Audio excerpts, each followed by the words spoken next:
ನಮಸ್ಕಾರ ಸ್ನೇಹಿತರೆ, ನಮ್ಮ ನಂಬಿಕೆಗೆ ಸ್ವಾಗತ ಸುಸ್ವಾಗತ. ಸ್ನೇಹಿತರೆ, ಮರಣಿಸುವವರೆಗೆ ಸಾವಿಂದರೆ ಭಯವೇ ಹೊರತು ಮರಣಿಸಿದ ನಂತರ ಅದೇನೂ ಇರುವುದಿಲ್ಲ. ಆದ್ದರಿಂದಲೇ ಪ್ರೇತಾತ್ಮಗಳಿಗೆ ಮನುಷ್ಯರನ್ನ ಸಾಯಿಸುವುದೆಂದರೆ ಅಷ್ಟೇನು ದೊಡ್ಡ ದೋಷ ಎನಿಸಿಕೊಳ್ಳೋದಿಲ್ಲ. ಅಷ್ಟೇ ಅಲ್ಲದೆ ಪ್ರೇತ ದೆಸೆಯಲ್ಲಿ ಕಾಮ, ಕ್ರೋಧ, ಮದ, ಮೋಹಗಳು ಅತಿ ತೀವ್ರವಾದ ಸ್ಥಿತಿಯಲ್ಲಿರ್ತವೆ.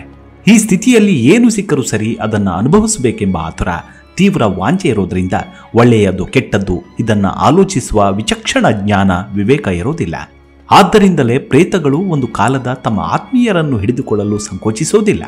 ಆದ್ದರಿಂದ ಆ ಪ್ರೇತ ಸ್ಥಿತಿ ಬಂದು ದುರ್ಬರವಾದ ಅವಾಂಛನೀಯ ಸ್ಥಿತಿ ಉಂಟಾಗತ್ತೆ. ನಿಜಕ್ಕೂ ಭೂತಾವೇಶ ಮನುಷ್ಯನಿಗೆ ಆಕ್ರಮಣವಾಗುತ್ತಾ? ಓರ್ವ ಮನುಷ್ಯನಲ್ಲಿ ಏನೆಲ್ಲ ಬದಲಾವಣೆಯಾಗತ್ತೆ? ಗೀತೆಯಲ್ಲಿ ಬೋಧಿಸಿದ ಸತ್ಯವಾದರೂ ಏನು? ಭೂತ ಪಿಶಾಚಿಗಳನ್ನು ನಂಬಬೇಕಾ ಅಥವಾ ಬೇಡವಾ? ಎಂಥವರಿಗೆ ಭೂತ ಪ್ರೇತಗಳು ಆವಾಹನೆಯಾಗ್ತವೆ ಅನ್ನೋದನ್ನು ಇವತ್ತಿನ ಸಂಚಿಕೆಯಲ್ಲಿ ನೋಡೋಣ. ಅದಕ್ಕೂ ಮುನ್ನ ನಮ್ಮ ನಂಬಿಕೆಗೆ ನಿಮ್ಮ ಬೆಂಬಲವಿರಲಿ.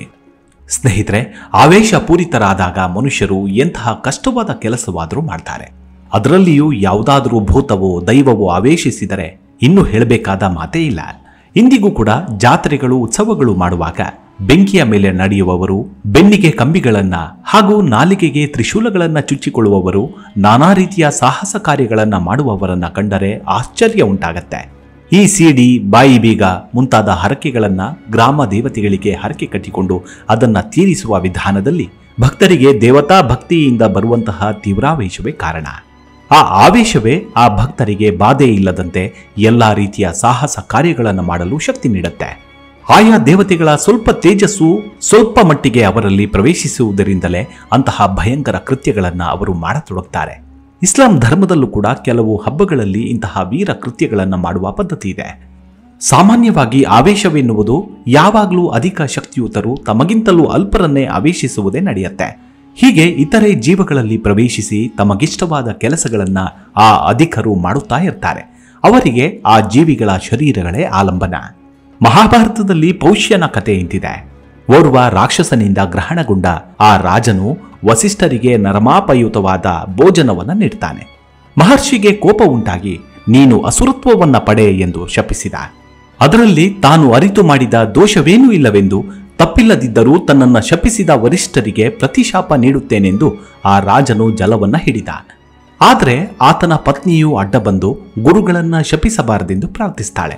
ಪೌಷ್ಯನು ಶಾಪ ಜಲವನ್ನ ಎಲ್ಲೂ ಬಿಡಬಾರದ ಕಾರಣ ಅದನ್ನ ತನ್ನ ಕಾಲುಗಳ ಮೇಲೆಯೇ ಹಾಕಿಕೊಂಡ. ಆದ್ದರಿಂದ ಕಲ್ಮಶಪಾದನಾದ.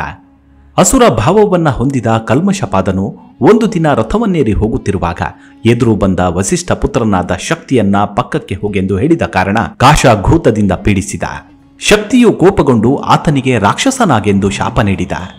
ಎರಡನೆಯ ಶಾಪದಿಂದ ಆತನಿಗೆ ರಾಕ್ಷಸ ರೂಪ ಬಂತು. ಸಮಯದಲ್ಲಿ ಅದೃಶ್ಯನಾಗಿದ್ದ ವಿಶ್ವಾಮಿತ್ರನು ಇದನ್ನ ಕಂಡು ತನ್ನ ಮಿತ್ರನಾದ ಓರ್ವ ರಾಕ್ಷಸನನ್ನ ಆ ಶಾಪಗ್ರಸ್ತನೊಳಗೆ ಪ್ರವೇಶಿಸು ಎಂದು ಪ್ರೇರೇಪಿಸಿದ. ಋಷಿ ಶಾಪ ಹಾಗೂ ರಾಕ್ಷಸಾವೇಶ ಸೇರಿ ಕ್ರೂರನಾಗಿ ಕಲ್ಮಶಪಾದನು ಶಕ್ತಿಯನ್ನಷ್ಟೇ ಅಲ್ಲದೆ 100 ಮಂದಿ ವಸಿಷ್ಠ ಪುತ್ರರನ್ನು ಭಕ್ಷಿಸಿದ. ಆನಂತರ ಕೆಲ ಕಾಲದ ನಂತರ ಶಕ್ತಿಯ ಪತ್ನಿಯಾದ ಅದೃಶ್ಯವಂತಿಯನ್ನ ನುಂಗ ಹೋಗಿ ವಸಿಷ್ಠರ ಹೂಂಕಾರದಿಂದ ನಿವಾರಿತನಾಗಿ ಶಾಪ ವಿಮೋಚನೆ ಹೊಂದಿದ. ರಾಕ್ಷಸಾವೇಶಗಳು ಹೀಗೆ ಇರ್ತವೆ. ಸಾಮಾನ್ಯ ಮನುಷ್ಯರಾದರೆ ಸರಿ, ಆದರೆ ದಿವ್ಯಾಂಶ ಸಂಭೂತರನ್ನು ಕೂಡ ಭೂತಗಣವು ಆವೇಶಿಸುವುದಾ ಎಂಬ ಪ್ರಶ್ನೆ ಬರುತ್ತೆ. ಇದು ಬಹಳ ಜಾಗೃತಿಯಾಗಿ ಪರಿಶೀಲಿಸಬೇಕಾದ ವಿಷಯ. ಮಹಾಭಾರತದ ಘೋಷಯಾತ್ರಾ ಘಟ್ಟದಲ್ಲಿ ಒಂದು ವಿಚಿತ್ರವಾದ ಅಂಶ ಬರುತ್ತೆ. ಗಂಧರ್ವರಿಂದ ಅವಮಾನ ಹೊಂದಿ ಭೀಮಾರ್ಜುನರಿಂದ ಬಿಡುಗಡೆ ಹೊಂದಿ ಧರ್ಮರಾಜನಿಂದ ಮೋದಿಸಲ್ಪಟ್ಟು ಮರಳಿ ಹೋಗುತ್ತಾ ಮಾನಧನನಾದ ದುರ್ಯೋಧನನು ಮರಣಿಸಬೇಕೆಂದು ನಿಶ್ಚಯಿಸಿಕೊಂಡು ಪ್ರಾಯೋಪವೇಶಕ್ಕೆ ಮುಂದಾದ. ಆತ ಆಗಲೇ ಮರಣಿಸುವುದು ಪಾತಾಳ ಲೋಕದಲ್ಲಿನ ರಾಕ್ಷಸರಿಗೆ ಇಷ್ಟವಿರಲಿಲ್ಲ. ಅವರು ಒಂದು ಹೋಮವನ್ನ ಮಾಡಿ ಒಂದು ಕೃತ್ಯವನ್ನು ಆಹ್ವಾನಿಸಿ ಅದರ ಸಹಾಯದಿಂದ ದುರ್ಯೋಧನನನ್ನ ತಮ್ಮ ಹತ್ತಿರಕ್ಕೆ ಕರೆಸಿಕೊಳ್ತಾರೆ. ಆತನ ಜನ್ಮ ರಹಸ್ಯವನ್ನ ತಿಳಿಸಿ ಹೇಳಿ ಮುಂದೆ ಬರುವ ಮಹಾ ಸಂಗ್ರಾಮದಲ್ಲಿ ಪಾಂಡವರನ್ನ ತಪ್ಪದೆ ಗೆಲ್ಲುವೆ ಎಂದು ತಿಳಿಸಿ ಪಾಂಡವ ಪಕ್ಷಪಾತಿಗಳಾದ ಭೀಷ್ಮ, ದ್ರೋಣಾದಿಗಳನ್ನ ಯುದ್ಧದ ಸಮಯದಲ್ಲಿ ಆವೇಶಿಸಿ ಅವರ ಕೈಯಿಂದ ಕ್ರೂರವಾಗಿ ಕಾಳಗ ಮಾಡಿಸಿ ಪಾಂಡವರ ನಾಶ ಮಾಡುತ್ತೇವೆಂದು ವಚನವನ್ನ ನೀಡುತ್ತಾರೆ. ಇದರಿಂದ ತಿಳಿಯುವುದೇನೆಂದರೆ ದಿವ್ಯ ತೇಜೋ ವಿಲಸಿತರನ್ನು ಕೂಡ ಮಹತ್ತರ ಶಕ್ತಿಯುಕ್ತರಾದ ರಾಕ್ಷಸರು ಪ್ರವೇಶಿಸಬಲ್ಲರು ಎಂದೆನಿಸುತ್ತೆ. ಶ್ರೀ ವಿದ್ಯಾರಣ್ಯ ಸ್ವಾಮಿಗಳು ರಚಿಸಿದ ಶಂಕರ ವಿಜಯದಲ್ಲಿ ಓರ್ವ ಕ್ಷುದ್ರ ಮಾಂತ್ರಿಕನ ಪ್ರಯೋಗದಿಂದ ಶಂಕರಾಚಾರ್ಯರಿಗೆ ಭಗಂಧರ ವ್ಯಾಧಿ ಬಂದಂತೆ ಅವರ ಶಿಷ್ಯರಾದ ಪದ್ಮಪಾದರು ತಮ್ಮ ನರಸಿಂಹೋಪಾಸನ ಶಕ್ತಿಯಿಂದ ಅದನ್ನು ನಿವಾರಿಸಿದರೆಂದು ಬರೆಯಲಾಗಿದೆ. ಅದೇ ವಿಧವಾಗಿ ಶ್ರೀ ವಿವೇಕಾನಂದರ ಜೀವಿತದಲ್ಲಿ ಕಾಶ್ಮೀರದಲ್ಲಿನ ಓರ್ವ ಮಹಮ್ಮದೀಯ ಮಾಂತ್ರಿಕನ ಪ್ರಯೋಗದಿಂದ ಬಾಧೆ ಪಟ್ಟರೆಂದು ಇದೆ. ಈ ಪ್ರಕಾರವಾಗಿ ನೋಡಿದರೆ ಅವತಾರ ಮೂರ್ತಿಗಳಲ್ಲಿಯೂ ಕೂಡ ಭೂತ ಪಿಶಾಚಿಗಳು ಪ್ರವೇಶಿಸಬಲ್ಲವು ಎಂದು ತಿಳಿಯುತ್ತೆ. ನಂತರ ಅವುಗಳನ್ನು ನಿವಾರಿಸಿಕೊಳ್ಳುವುದು ಬೇರೆ ವಿಷಯ.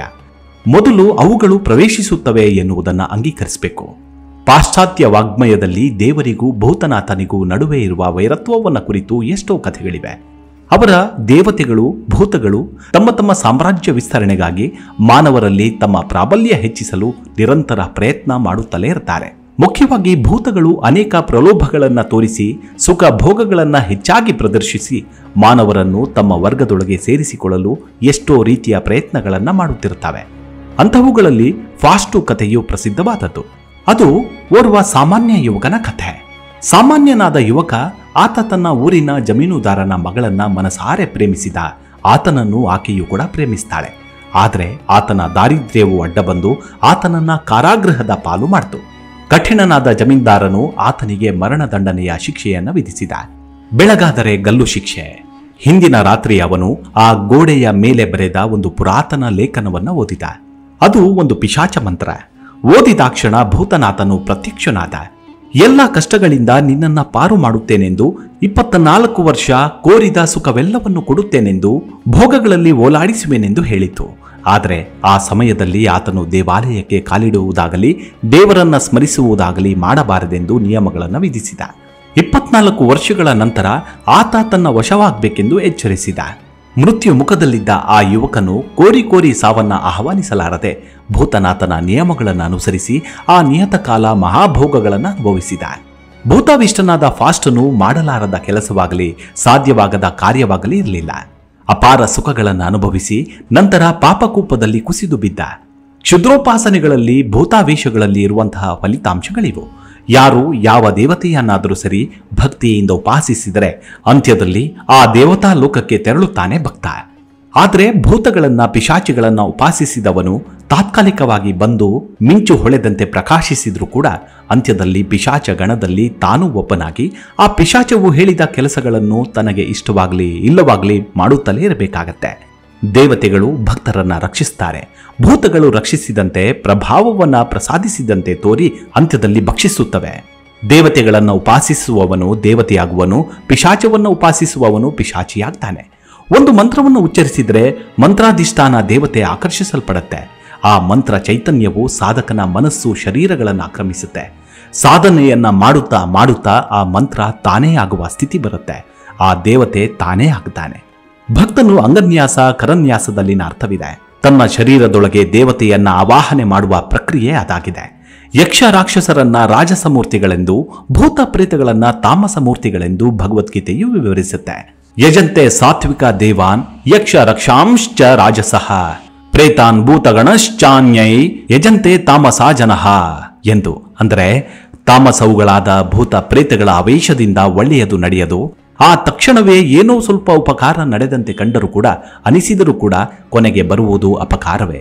ಆಯಾ ಭೂತಾದಿಗಳ ಗುಣಗಳು ಕೂಡ ಉಪಾಸಕನಿಗೆ ಸಂಕ್ರಮಿಸಿ ಜೀವಿಯು ಮತ್ತಷ್ಟು ಅಧೋಗತಿಯ ಪಾಲಾಗ್ತಾನೆ.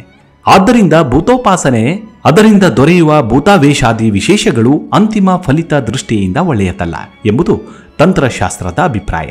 ಹಾಗಾಗಿ ಭೂತಾರಾಧನೆ ಪಿಶಾಚಿಗಳ ಸಾಧನೆಗಳತ್ತ ಆಕರ್ಷಿತರಾಗುವ ಪೀಳಿಗೆಯು ಕೊಂಚ ಯೋಚಿಸಿ ನಿರ್ಧರಿಸಬೇಕು. ಯಾಕಂದ್ರೆ ಯಾವುದು ಭೋಗವೋ ಸುಖದಾಯಕವೋ ಅದರಿಂದಲೇ ಅಂತ್ಯವೂ ಅನ್ನೋದನ್ನ ಮರೆಯಬಾರದು. ಮುಂದಿನ ಸಂಚಿಕೆಯಲ್ಲಿ ಮತ್ತೆ ಸಿಗೋಣ. ಅಲ್ಲಿವರೆಗೂ ನಿಮ್ಮ ಆರೋಗ್ಯದ ಕಡೆ ಗಮನವಿರಲಿ. Take care. ನಮಸ್ಕಾರ.